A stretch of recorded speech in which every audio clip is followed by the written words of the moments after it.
Fathers in America are under attack, and we're going to look into why. I'm your host, Sven Sharpen, and this is the Sharpen the Narrative episode for Monday, June 22nd, 2026. So, Father's Day was yesterday, and my dad and I and my siblings had a nice brunch.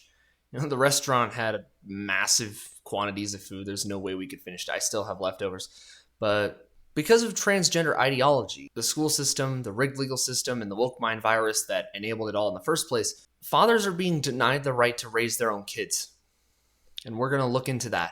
But before we do that, we're going to see what fatherlessness actually does to a child so that we can understand the seriousness of what's happening today.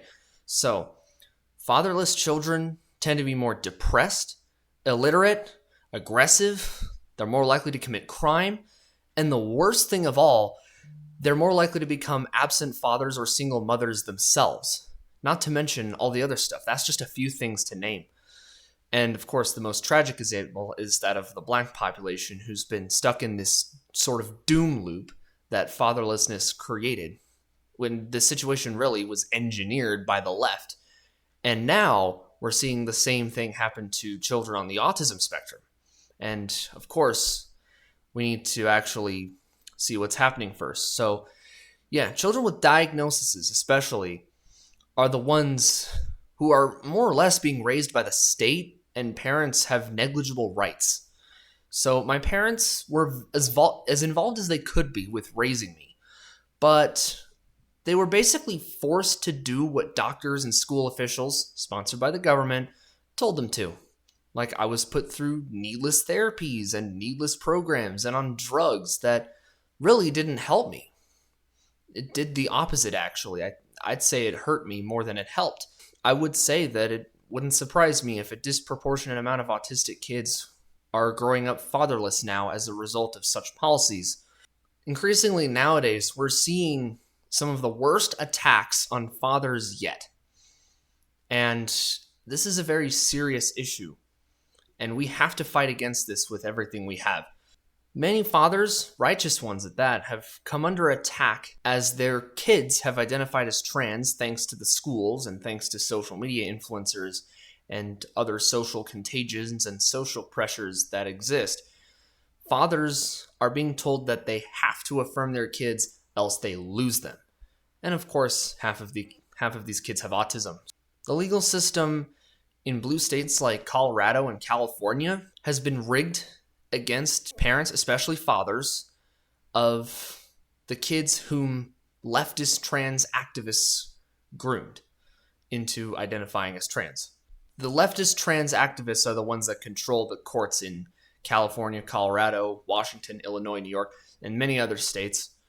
So a really tragic example of this would be Adam Vina, who had his son taken from him a couple years ago by a rigged court in California. And he hasn't been able to see his son since. And he's a man that I talked to personally. And it's one of the saddest stories you'll ever hear.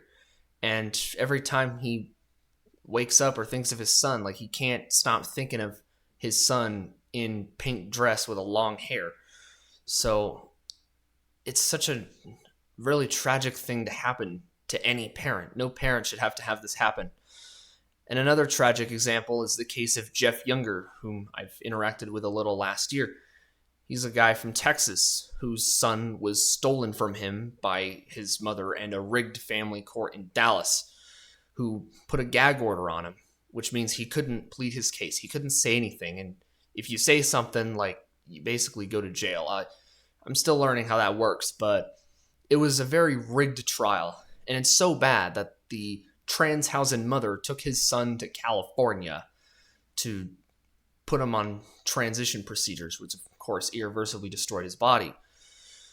And there's another father, this time in Colorado, my home state. He's another guy I've spoken to personally last year.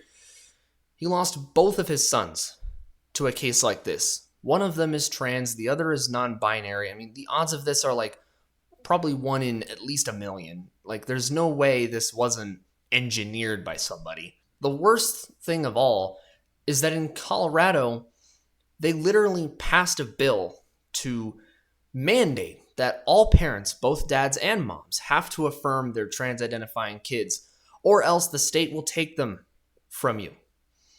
And they named this the Kelling-Loving Act. Officially, it was HB 25-1312.